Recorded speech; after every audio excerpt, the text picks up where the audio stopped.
নমস্কাৰ আকাশবাণী গুৱাহাটী কেন্দ্ৰৰ পুৱাৰ আঞ্চলিক বাতৰি পঢ়িছো জুলি শৰ্মা বৰুৱাই এতিয়া প্ৰধান বাতৰিসমূহ হ'ল প্ৰধানমন্ত্ৰী নৰেন্দ্ৰ মোদী আজি বিশ্ব ঐতিহ্য সমিতিৰ ৪৬ সংখ্যক অধিৱেশন মুকলি অসমৰ চৰাইদেউ মৈদাম ক্ষেত্ৰক বিশ্ব ঐতিহ্য ক্ষেত্ৰ তালিকাত স্থান প্ৰদানৰ বিষয়টিক লৈ আলোচনা হোৱাৰ সম্ভাৱনা সংসদৰ বাজেট অধিৱেশনৰ পূৰ্বে চৰকাৰৰ আজি এখন সৰ্বদলীয় বৈঠকৰ আহ্বান বাংলাদেশৰ হিংসাত্মক প্ৰতিবাদৰ বাবে অসমৰ অৰ্ধ শতাধিক শিক্ষাৰ্থীসহ প্ৰায় ১০০০ ভাৰতীয় শিক্ষাৰ্থী স্বদেশত উপস্থিত সমগ্ৰ শিক্ষা অভিযানৰ অধীনত কৰ্মৰত অৱস্থাত মৃত্যু হোৱা ঠিকাভিত্তিক শিক্ষক কৰ্মচাৰী পৰিয়ালক ৰাজ্য চৰকাৰৰ আৰ্থিক সাহায্য প্ৰদানৰ সিদ্ধান্ত আৰু মহিলাৰ এছিয়া কাপ টি20 ক্ৰিকেট প্ৰতিযোগিতাৰ গ্ৰুপ এৰ এখন গুৰুত্বপূৰ্ণ খেলত ভাৰত আজি UAEৰ বিৰুদ্ধে অৱতীৰ্ণ এতিয়া শুনক বিতং বাতৰি প্ৰধানমন্ত্ৰী নৰেন্দ্ৰ মোদীয়ে আজি সন্ধিয়া ৭ বজাত নতুন দিল্লীৰ ভাৰত মণ্ডপমত বিশ্ব ঐতিহ্য সমিতিৰ ৪৬ সংখ্যক অধিৱেশন মুকলি কৰিব অনুষ্ঠানত শ্ৰী মোদীয়ে ভাষণ প্ৰদান কৰিব ভাৰতত প্ৰথমবাৰৰ বাবে আয়োজন কৰা বিশ্ব ঐতিহ্য সমিতিৰ এই অধিৱেশনখন ৩১ জুলাইত সামৰণি পৰিব এই বাৰ্ষিক অধিৱেশনত বিশ্ব ঐতিহ্যৰ সৈতে জড়িত সকলো বিষয়ৰ আলোচনাৰ লগতে বিশ্ব ঐতিহ্য ক্ষেত্ৰ তালিকাত অন্তৰ্ভুক্ত হ'বলগীয়া স্থানসমূহৰ বিষয়ে সিদ্ধান্ত গ্ৰহণ কৰা হ'ব বৈঠকৰ সময়ছোৱাত বিশ্ব ঐতিহ্য তালিকাত নতুন স্থান মনোনীত কৰাৰ বাবে প্ৰস্তাৱ গ্ৰহণ কৰা হ'ব ইয়াৰ উপৰিও অধিৱেশনত বৰ্তমানৰ ১২৪টা বিশ্ব ঐতিহ্য ক্ষেত্ৰ সম্পদ সংৰক্ষণৰ স্থিতিৰ প্ৰতিবেদন আন্তঃৰাষ্ট্ৰীয় সাহায্য আৰু বিশ্ব ঐতিহ্য পুঁজিৰ ব্যৱহাৰ আদিৰ বিষয়েও আলোচনা কৰা হ'ব অধিৱেশনত ১৫০খন দেশৰ ২০০০তকৈও অধিক আন্তঃৰাষ্ট্ৰীয় আৰু দেশীয় প্ৰতিনিধিয়ে অংশগ্ৰহণ কৰিব আনহাতে নতুন দিল্লী ভাৰত মণ্ডপমত আজিৰ পৰা ৩১ জুলাইলৈকে হ'বলগীয়া ইউনেস্কোৰ বিশ্ব ঐতিহ্য সমিতিৰ ৪৬ সংখ্যক সভাত আন বিষয়সমূহৰ লগতে অসমৰ চৰাইদেউ মৈদাম ক্ষেত্ৰক বিশ্ব ঐতিহ্য ক্ষেত্ৰ তালিকাৰ স্থান প্ৰদানৰ বিষয়টিক লৈ আলোচনা হোৱাৰ সম্ভাৱনা আছে সভাখনত ৰাজ্যৰ সাংস্কৃতিক পৰিক্ৰমা বিভাগৰ মন্ত্ৰী বিমল বৰাইও অংশগ্ৰহণ কৰিব উল্লেখযোগ্য যে যোৱা কেইবাবছৰ ধৰি ৰাজ্য চৰকাৰৰ লগতে কেন্দ্ৰীয় চৰকাৰেও বিশ্ব ঐতিহ্য ক্ষেত্ৰ তালিকাত চৰাইদেউ মৈদাম ক্ষেত্ৰক অন্তৰ্ভুক্তিকৰণৰ বিষয়টো ইউনেস্কোৰ সন্মুখত উত্থাপন কৰি আহিছে চৰকাৰে সংসদৰ বাজেট অধিৱেশনৰ পূৰ্বে আজি এখন সৰ্বদলীয় বৈঠকৰ আহ্বান কৰিছে বৈঠকত চৰকাৰে সংসদৰ উভয় সদনৰ কাম-কাজ সুচাৰুৰূপে আগবঢ়াই নিয়াৰ বাবে সকলো ধৰণৰ সহযোগিতা কামনা কৰিব বাজেট অধিৱেশন ২২ জুলাইৰ পৰা ১২ আগষ্টলৈ অনুষ্ঠিত হ'ব কেন্দ্ৰীয় বাজেট ২৩ জুলাইত সদনত দাখিল কৰা হ'ব এয়া হ'ব প্ৰধানমন্ত্ৰী নৰেন্দ্ৰ মোদী চৰকাৰৰ তৃতীয় কাৰ্যকালৰ প্ৰথমখন বাজেট ৰাষ্ট্ৰপতি শ্ৰীমতী দ্ৰৌপদী মুৰ্মুৱে যোৱা মাহত সংসদৰ উভয় সদনৰ যুটীয়া বৈঠকক সম্বোধন কৰি এইবাৰৰ বাজেট চৰকাৰৰ সুদূৰ প্ৰসাৰী নীতি আৰু ভৱিষ্যত পৰিকল্পনাৰ নথি হ'ব বুলি প্ৰকাশ কৰিছিল বাংলাদেশৰ হিংসাত্মক প্ৰতিবাদৰ বাবে প্ৰায় ১০০০ ভাৰতীয় শিক্ষাৰ্থী স্বদেশলৈ উভতি আহিছে বিদেশ মন্ত্ৰালয়ে কৈছে যে ৭৬৮ গৰাকী ভাৰতীয় বিদ্যাৰ্থীয়ে স্থল পথেৰে ভাৰতলৈ ঘূৰি আহিছে ইয়াৰ উপৰি প্ৰায় ২০০ গৰাকী শিক্ষাৰ্থী ঢাকা আৰু চট্টগ্ৰাম বন্দৰৰ পৰা নিয়মীয়া বিমান সেৱাৰে স্বদেশলৈ উভতি আহিছে আনহাতে উভতি অহা শিক্ষাৰ্থীসকলৰ ভিতৰত অসমৰ শিক্ষাৰ্থীও আছে এইসকলৰ ভিতৰত একাংশ শিক্ষাৰ্থী মেঘালয়ৰ ডাউকি বাংলাদেশ সীমান্তৰে আৰু আন একাংশ কৰিমগঞ্জ সুতাৰকান্দি আন্তঃৰাষ্ট্ৰীয় স্থল বন্দৰেৰে অসমলৈ উভতি আহিছে মন্ত্ৰালয়ে কৈছে যে ঢাকাত থকা ভাৰতীয় উচ্চায়োগ আৰু চট্টগ্ৰাম ৰাজশ্বাহী চিলেট আৰু খুলনাত থকা সহকাৰী উচ্চায়োগসমূহে ভাৰতীয় নাগৰিকসকলক স্বদেশলৈ উভতি অহাত সহায় কৰি আছে স্থানীয় কৰ্তৃপক্ষৰ সহযোগত উচ্চায়োগ আৰু সহকাৰী উচ্চায়োগসমূহে ভাৰত বাংলাদেশ আন্তঃৰাষ্ট্ৰীয় সীমান্তৰ বিভিন্ন প্ৰৱেশ পথেৰে নিৰাপদ যাত্ৰা সুগম কৰি তোলাৰ বাবে ব্যৱস্থা গ্ৰহণ কৰিছে বুলি বিদেশ মন্ত্ৰালয়ে জানিবলৈ দিছে ইপিনে ঢাকাৰ কেইবাখনো চিকিৎসা মহাবিদ্যালয়ত অধ্যয়নৰত প্ৰায় ৩০০ গৰাকী অসমৰ ছাত্ৰ ছাত্ৰী আবদ্ধ হৈ আছে বুলি জানিব পৰা গৈছে কেন্দ্ৰীয় মন্ত্ৰী সৰ্বানন্দ সোণোৱালে ডিব্ৰুগড় চহৰৰ বান পৰিস্থিতিৰ বুজ লৈ অত্যাধুনিক প্ৰযুক্তিৰে কৃত্ৰিম বান সমাধানৰ আশ্বাস দিছে নালিয়াপুলৰ ৩৭ নম্বৰ ৰাষ্ট্ৰীয় ঘাইপথত উপস্থিত হৈ তেওঁ বানৰ পৰা ৰাইজক সকাহ দিবলৈ সংশ্লিষ্ট বিষয়াসকলৰ তৎপৰতাৰে ব্যৱস্থা গ্ৰহণ কৰিবলৈ নিৰ্দেশ দিয়ে তদুপৰি বেদখলকে ধৰি বিভিন্ন সমস্যা সমাধানৰ বাবে তেওঁ নাগৰিক সভাৰ পোষকতা কৰে লগতে বিশেষজ্ঞসকলৰ মতামত পৰামৰ্শ লৈ সমস্যাবোৰৰ স্থায়ী সমাধানৰ পথ প্ৰশস্ত কৰিবলৈ তেওঁ বিষয়াসকলক নিৰ্দেশ দিয়ে গুৱাহাটী IIT বিশেষজ্ঞ দলে শীঘ্ৰে ডিব্ৰুগড়ৰ কৃত্ৰিম বানৰ কাৰকসমূহ অধ্যয়ন কৰি মাষ্টাৰ প্লেন প্ৰস্তুত কৰাৰ লগতে তাৰ আধাৰত চৰকাৰে যাৱতীয় ব্যৱস্থা গ্ৰহণ কৰিব বুলি উল্লেখ কৰে সমগ্ৰ শিক্ষা অভিযানৰ অধীনত কৰ্মৰত অৱস্থাত মৃত্যু হোৱা ঠিকাভিত্তিক শিক্ষক কৰ্মচাৰী পৰিয়ালক ৰাজ্য চৰকাৰে আৰ্থিক সাহায্য প্ৰদান কৰাৰ সিদ্ধান্ত গ্ৰহণ কৰিছে। উল্লেখযোগ্য যে ৰাজ্য চৰকাৰৰ নিয়মীয়া কৰ্মচাৰী আৰু শিক্ষকসকলৰ মৃত্যু হলে পৰিয়ালে 60 বছৰলৈকে অৰ্থাৎ অৱসৰৰ সময়লৈকে সম্পূৰ্ণ দৰমহা লাভ কৰে যদিও ঠিকাভিত্তিক শিক্ষকসকলৰ এই সুবিধা নাছিল। ৰাজ্য চৰকাৰৰ এই ঘোষণা সমগ্ৰ শিক্ষা অভিযানৰ অধীনত কৰ্মৰত ঠিকাভিত্তিক শিক্ষক কৰ্মচাৰীৰ বাবে বৃহৎ সকাহ হ'ব বুলি আশা কৰা হৈছে। সমগ্ৰ শিক্ষা অসমৰ কনফাৰেন্স কক্ষত কাইলৈ শিক্ষা হেতু এপ সন্দৰ্ভত এখন গুৰুত্বপূৰ্ণ বৈঠক অনুষ্ঠিত হ'ব। শিক্ষা হেতু এপৰ ওজৰ আপত্তি সন্দৰ্ভত আলোচনাৰ বাবে এই বৈঠকৰ আয়োজন কৰা হৈছে। সদৌ অসম মধ্য ইংৰাজী শিক্ষক সংস্থা, সদৌ অসম মজলীয়া বিদ্যালয় শিক্ষক সংস্থা, অসম মাধ্যমিক শিক্ষক আৰু কৰ্মচাৰী সন্থাকে ধৰি 8টা শিক্ষক সংগঠনৰ প্ৰতিনিধিক এই বৈঠকলৈ আমন্ত্ৰণ জনোৱা হৈছে। উল্লেখযোগ্য যে ৰাজ্য চৰকাৰৰ শিক্ষা বিভাগে শিক্ষা হেতু এপ সন্দৰ্ভত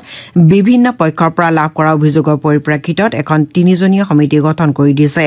শিক্ষা হেতু এপৰ ছফ্টৱেৰ, হাৰ্ডৱেৰ আৰু ইণ্টাৰনেট সংযোগ আদি বিষয়ত অভিযোগ বা পৰামৰ্শ গ্ৰহণ কৰা, সংশ্লিষ্ট পক্ষসমূহৰ শুনানি অনুষ্ঠিত কৰা, এপৰ কাৰ্যক্ষমতা পৰীক্ষা কৰা তথা প্ৰয়োজন অনুসৰি এপৰ উন্নীতকৰণৰ পৰামৰ্শ দিয়াৰ বাবে এই সমিতি গঠন কৰা হৈছিল।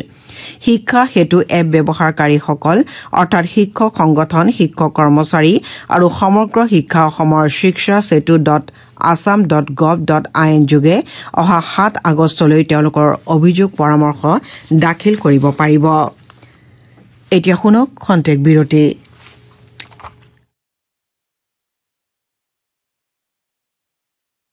पारंपरिक साक्ष्य भारतीय साक्ष्य अधिनियम मतलब नया कानून 1 जुलाई से लागू। आजाद भारत के अपने कानून। तारीख पर तारीख, युग का हो गया अंत। न्यायिक प्रक्रिया के लिए समय सीमा तय। भारतीय नागरिक सुरक्षा संहिता 1 जुलाई से लागू। आजाद भारत के अपने कानून।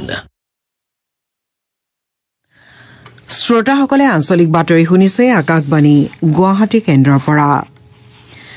প্ৰধানমন্ত্ৰী নৰেন্দ্ৰ মোদীয়ে 28 জুলাইত আকাশবাণী যোগে প্ৰচাৰ হ'বলগীয়া মন কী বাতৰ পৰৱৰ্তী খণ্ডৰ বাবে জনসাধাৰণৰ পৰা ভালেসংখ্যক পৰামৰ্শ লাভ কৰাক লৈ সন্তুষ্টি প্ৰকাশ কৰিছে। শ্ৰীমোদীয়ে সামাজিক মাধ্যম যোগে কৈছে যে তেওঁ মন কী বাত অনুষ্ঠানৰ আসন্ন খণ্ডৰ বাবে যথেষ্ট পৰামৰ্শ লাভ কৰিছে। প্ৰধানমন্ত্ৰীয়ে কৈছে যে সমাজৰ সংস্কাৰৰ লক্ষ্যৰে ভালেসংখ্যক যুৱক যুৱতীয়ে সমূহীয়া প্ৰচেষ্টাত আলোকপাত কৰা দেখা পাই তেওঁ সুখী হৈছে। শ্ৰীমোদীয়ে জনসাধাৰণক মাই গভ নমো এপ যোগে দিহা পৰামৰ্শ আগবঢ়াবলৈ আহ্বান জনাইছে। তেওঁ লগতে 1800-117800 নম্বৰত ফোন কৰি বাৰ্তা বাণীবদ্ধ কৰিবলৈ জনসাধাৰণৰ প্ৰতি আহ্বান জনাইছে। নীতি আয়োগৰ বিশেষ কাৰ্যসূচী সম্পূৰ্ণতা অভিযানৰ অধীনত অসমৰ কেইবাখনো জিলাত কাৰ্যসূচী অব্যাহত আছে। এই উপলক্ষে কালি ধুবুৰী জিলাৰ বীৰ সিং জৰুৱা উন্নয়ন খণ্ডৰ অধীনত বীৰ সিং গাঁও পঞ্চায়তৰ কাৰ্যালয়ত স্বাস্থ্য আৰু কৃষি বিভাগে বিভিন্ন সজাগতামূলক কাৰ্যসূচী গ্ৰহণ কৰে। সম্পূৰ্ণতা অভিযানৰ কাৰ্যসূচীৰ অধীনত স্বাস্থ্য বিভাগে গ্ৰহণ কৰা সজাগতামূলক অনুষ্ঠানৰ ৰাইজৰ স্বাস্থ্য পৰীক্ষা কৰাৰ লগতে মহিলা আৰু শিশু উন্নত চিকিৎসা প্ৰদানৰ ব্যৱস্থা তথা পুষ্টিকৰ খাদ্য যোগানৰ ওপৰত গুৰুত্ব আৰোপ কৰা হয়। কৃষি বিভাগে গ্ৰহণ কৰা কাৰ্যসূচীত মাটিৰ গুণাগুণ পৰীক্ষাকৰণ, ফল মূলৰ খেতি, ৰেচম পালন ইত্যাদি বিভিন্ন স্বাৱলম্বনৰ আধাৰ বিষয়ত সজাগতামূলক কাৰ্যসূচী গ্ৰহণ কৰা হয়। সম্পূৰ্ণতা অভিযানৰ কাৰ্যসূচীত ধুবুৰী জিলাৰ অতিৰিক্ত আয়ুক্ত বীৰ সিং স্বাস্থ্য কেন্দ্ৰৰ চিকিৎসক, ধুবুৰী জিলা কৃষি বিভাগৰ সহকাৰী উন্নয়ন বিষয়াকে ধৰি বিভিন্ন বিভাগৰ বিষয়া কৰ্মচাৰীসকল উপস্থিত থাকে। ৰাজ্য চৰকাৰৰ তৃতীয় আৰু চতুৰ্থ বৰ্গৰ 14,000 খালী পদৰ বিপৰীতে নিযুক্তি আয়োগে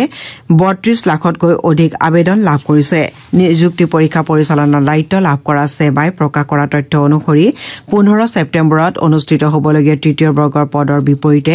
11,23,000তকৈ অধিক প্ৰাৰ্থীয়ে আবেদন কৰিছে। একেদৰে 29 ছেপ্টেম্বৰৰ আগবেলা হ'বলগীয়া স্নাতক পৰ্যায়ৰ পদৰ বাবে 5,29,000তকৈ অধিক প্ৰাৰ্থীয়ে আবেদন কৰিছে। একেটা দিনতে আবেলি হ'বলগীয়া চালক পদৰ বাবে 2,04,000তকৈ অধিক প্ৰাৰ্থীয়ে আবেদন কৰিছে। 27 অক্টোবৰ আগবেলা হ'বলগীয়া 10ম শ্ৰেণী উত্তীৰ্ণ পৰ্যায়ৰ খালী পদৰ বাবে সৰ্বাধিক 8,27,000তকৈ অধিক প্ৰাৰ্থী আৰু 8ম শ্ৰেণী উন্নীত পৰ্যায়ৰ চতুৰ্থ বৰ্গৰ পদৰ বিপৰীতে 5,52,000তকৈ অধিক প্ৰাৰ্থীয়ে আবেদন জনাইছে। পৰীক্ষা পৰিচালনাৰ বাবে জিলা আয়ুক্তসকলক সেৱাই পৰীক্ষা কেন্দ্ৰৰ সুব্যৱস্থা কৰিবলৈ নিৰ্দেশ দিছে। সেই অনুসৰি প্ৰতিটো পৰীক্ষা কেন্দ্ৰত 250জন প্ৰাৰ্থী অৱতীৰ্ণ হ'ব পাৰিব। সমাগত স্বাধীনতা দিৱস পালনৰ উদ্দেশ্যে লখিমপুৰ জিলা আয়ুক্ত কাৰ্যালয়ৰ সভাকক্ষত জিলা আয়ুক্তৰ সভাপতিত্বত কালি এখন গুৰুত্বপূৰ্ণ বৈঠক অনুষ্ঠিত হয় জিলাখনৰ বিভিন্ন বিভাগৰ মুৰব্বী বিষয়াসকলৰ উপৰি আৰক্ষী প্ৰশাসন সামৰিক আৰু অৰ্ধসামৰিক বাহিনী আৰু নাগৰিক সমাজৰ প্ৰতিনিধিসকলৰ উপস্থিতিত আয়োজিত এই সভাত স্বাধীনতা দিৱস উদযাপন সম্পৰ্কে বিশদভাৱে আলোচনা কৰা হয় সভাত আয়ুক্তগৰাকীয়ে নিৰ্ধাৰিত সময়ৰ পূৰ্বে নিজ নিজ দায়িত্বসমূহ নিষ্ঠাৰে পালন কৰিবলৈ আহ্বান জনায় দিৱসৰ লগত সংগতি ৰাখি অনুষ্ঠিত কৰিবলগীয়া বিভিন্ন প্ৰতিযোগিতাসমূহৰ বিষয়েও জিলা আয়ুক্তগৰাকীয়ে সদৰি কৰে ইয়াৰ উপৰি কুচকাৱাজত অংশগ্ৰহণ কৰিবলগীয়া দলসমূহক লঘু আহাৰ প্ৰদান কৰিবলৈও সংশ্লিষ্ট বিভাগসমূহক আহ্বান জনায় অসমীয়া ভাষা সাহিত্যৰ প্ৰথিতযশা সাহিত্যিক অসম সাহিত্য সভাৰ প্ৰাক্তন সভাপতি প্ৰয়াত ডক্টৰ লক্ষ্মীনন্দন বৰাৰ তৃতীয় স্মাৰক বক্তৃতা অনুষ্ঠান কালি মৰিগাঁও জিলাৰ জাগিৰোড মহাবিদ্যালয়ত অনুষ্ঠিত হয় ডক্টৰ লক্ষ্মীনন্দন বৰাৰ স্মাৰক ন্যাসৰ উদ্যোগত আৰু অসমীয়া নতুন সংবাদ গোষ্ঠীৰ সহযোগত অনুষ্ঠিত বক্তৃতা অনুষ্ঠানৰ অসম সৌৰভ বঁটা প্ৰাপক নাদিৰাম দেউৰে বন্তি প্ৰজ্বলন কৰে অনুষ্ঠানত মূল ভাষণ প্ৰদান কৰি শংকৰী সাহিত্যৰ বিশিষ্ট গৱেষক ডক্টৰ সঞ্জীৱ কুমাৰ বৰকাকতিয়ে ডক্টৰ বৰাৰ সাহিত্য কৃতিৰ বিষয়ে দিশ সম্পৰ্কে ব্যাখ্যা কৰে সভাত সাহিত্যিকগৰাকীৰ পুত্ৰ ডক্টৰ স্বৰূপ নন্দন বৰাই প্ৰয়াত পিতৃৰ নামত উৎসৰ্গিত ন্যাসৰ কাৰ্যাৱলী ব্যাখ্যা কৰি প্ৰতি বছৰে কটন বিশ্ববিদ্যালয়ৰ শ্ৰেষ্ঠ স্নাতক আৰু স্নাতকোত্তৰ দুজন ছাত্ৰ ছাত্ৰীক ডক্টৰ লক্ষ্মীনন্দন বৰা পাৰদৰ্শিতা বঁটা দিয়াৰ কথা অৱগত কৰে অনুষ্ঠানত এই বছৰ কটন বিশ্ববিদ্যালয় অসমীয়া ভাষাৰ শ্ৰেষ্ঠ স্নাতকোত্তৰ দীপশিখা ডেকা আৰু শ্ৰেষ্ঠ স্নাতক অপূৰ্ব নাথক এই বঁটা প্ৰদান কৰা হয় ভাৰত আজি শ্ৰীলংকাৰ ৰণগিৰি ডাম্বুলা আন্তঃৰাষ্ট্ৰীয় ক্ৰিকেট ষ্টেডিয়ামত হ'বলগীয়া মহিলাৰ এছিয়া কাপ টি20 ক্ৰিকেট প্ৰতিযোগিতাৰ গ্ৰুপ এৰ এখন গুৰুত্বপূৰ্ণ খেলত সংযুক্ত আৰৱ আমিৰি ৰাষ্ট্ৰ UAEৰ বিৰুদ্ধে অৱতীৰ্ণ হ'ব খেলখন ভাৰতীয় সময় অনুসৰি দিনৰ 2 বজাত আৰম্ভ হ'ব ভাৰত খেলখনত জয়ী হলে ছেমি ফাইনেলত প্ৰৱেশ কৰিব আয়োজক দেশ শ্ৰীলংকা কালি 20 মি গুণৰত্নে অৰ্ধশতকৰ সহায়ত বাংলাদেশক 7 উইকেটত পৰাস্ত কৰে এতিয়া শুনক আজি গুৱাহাটীৰ পৰা প্ৰকাশিত বাতৰি কাকতসমূহৰ মুখ্য বাতৰি সমূহ অৱলোকন যদুমণি শইকীয়াৰ পৰা বাংলাদেশত সংৰক্ষণ বিৰোধী প্ৰতিবাদৰ অবৰ্ণনীয় পৰিস্থিতি UPSCৰ অধ্যক্ষৰ পদত্যাগ ৰাজ্যত জাপানিজ এনকেফেলাইটিছত আক্ৰান্ত লোকৰ সংখ্যা ক্ৰমাৎ বৃদ্ধি আদি বিভিন্ন বাতৰি আজি গুৱাহাটীৰ পৰা প্ৰকাশিত প্ৰধান বাতৰি কাকতসমূহৰ প্ৰথম পৃষ্ঠাত স্থান লাভ কৰা দেখা গৈছে বাংলাদেশত সংৰক্ষণ বিৰোধী আন্দোলনত বিগত সপ্তাহটোত 115 গৰাকী প্ৰতিবাদকাৰী নিহত 1500তকৈও অধিক প্ৰতিবাদকাৰী আহত হৈছে প্ৰাণৰ মমতাত ভাৰতৰ সহস্ৰাধিক শিক্ষাৰ্থীয়ে বাংলাদেশ এৰিছে এই বাতৰিটো আজি গুৱাহাটীৰ পৰা প্ৰকাশিত প্ৰায় কেইখন বাতৰি কাকতে প্ৰথম পৃষ্ঠাত মুখ্য বাতৰি স্থান দিছে দৈনিক জনভূমি কাকতৰ বাতৰিটোৰ শিৰোনাম সান্ধ্য আইন জাৰি সেনা মোতায়েন প্ৰতিবাদৰ জুইত দগ্ধ বাংলাদেশ আমাৰ অসম কাকতে বাংলাদেশত মৃত্যু মিছিল শিৰোনামেৰে বাতৰিটো ফটোসহ প্ৰথম পৃষ্ঠাত মুখ্য বাতৰি হিচাপে প্ৰকাশ কৰিছে এই বাতৰিটো দৈনিক অগ্ৰদূত আৰু নিয়মীয়া বাৰ্তা কাকত দুখনেও প্ৰথম পৃষ্ঠাৰ মুখ্য বাতৰি হিচাপে প্ৰকাশ কৰিছে দৈনিক অসম কাকতে এই বাতৰিটোৰ সমান্তৰালকৈ ৰাজ্যত বিদ্যুতৰ তীব্ৰ নাটনিৰ সন্দৰ্ভত প্ৰস্তুত কৰা এটা বিতং বাতৰি প্ৰথম পৃষ্ঠাৰ মুখ্য বাতৰি হিচাপে প্ৰকাশ কৰিছে বাতৰিটোৰ শিৰোনাম নাই প্ৰয়োজনীয় ভল্টেজ নুঘূৰে ফেন মাচুল বঢ়োৱাতে দায়িত্ব শেষ APDCLৰ বিদ্যুতৰ লোকাভাকুত কাহিল জনজীৱন অসমীয়া প্ৰতিদিন কাকতে নিট UG পৰীক্ষাৰ ফলাফলৰ বিসংগতিক লৈ প্ৰস্তুত কৰা এটা বাতৰি নীতিৰ নতুন ফলাফলত বিস্ফোৰক তথ্য পোহৰলৈ ফাদিল হল গুৰুতৰ বিসংগতি শিৰোনামেৰে প্ৰথম পৃষ্ঠাত মুখ্য বাতৰি হিচাপে প্ৰকাশ কৰিছে কাইলৈৰ পৰা সংসদৰ বৰ্ষাকালীন অধিৱেশন আৰম্ভ হ'ব এই সন্দৰ্ভত দি আছাম ট্ৰিবিউন কাকতে প্ৰস্তুত কৰা এটা বাতৰি parliament monsoon session from tomorrow Sitharaman to present union budget on July 23 শিৰোনামেৰে প্ৰথম পৃষ্ঠাত মুখ্য বাতৰিৰ স্থান দিছে দা সেন্টিনেল কাকতে ৰাজ্যৰ বানৰ পিছত উদ্ভৱ হোৱা অবৰ্ণনীয় পৰিস্থিতিৰ সন্দৰ্ভত এটা বিতং বাতৰি প্ৰথম পৃষ্ঠাত মুখ্য বাতৰি হিচাপে প্ৰকাশ কৰিছে বাতৰিটোৰ শিৰোনাম flood recede but thousands of people still unable to return home এয়াই আছিল আজি গুৱাহাটীৰ পৰা প্ৰকাশিত বাতৰি কাকতসমূহৰ প্ৰথম পৃষ্ঠাৰ বাতৰিৰ এক চমু অৱলোকন ধন্যবাদ যদুমণি বাতৰি শেষ কৰাৰ আগে প্ৰধান বাতৰি কেইটামান আকৌ এবাৰ পঢ়ি দিছো প্ৰধানমন্ত্ৰী নৰেন্দ্ৰ মোদী আজি বিশ্ব ঐতিহ্য সমিতিৰ 46 সংখ্যক অধিৱেশন মুকলি অসমৰ চৰাইদেউ মৈদাম ক্ষেত্ৰক বিশ্ব ঐতিহ্য ক্ষেত্ৰৰ তালিকাত স্থান প্ৰদানৰ বিষয়টিক লৈ আলোচনা হোৱাৰ সম্ভাৱনা সংসদৰ বাজেট অধিৱেশনৰ পূৰ্বে চৰকাৰৰ আজি এখন সৰ্বদলীয় বৈঠকৰ আহ্বান আৰু মহিলাৰ এছিয়া কাপ টি20 ক্ৰিকেট প্ৰতিযোগিতাৰ গ্ৰুপ এৰ এখন গুৰুত্বপূৰ্ণ খেলত ভাৰত আজি UAEৰ বিৰুদ্ধে অৱতীৰ্ণ পুৱাৰ আঞ্চলিক বাতৰি ইমানেই নমস্কাৰ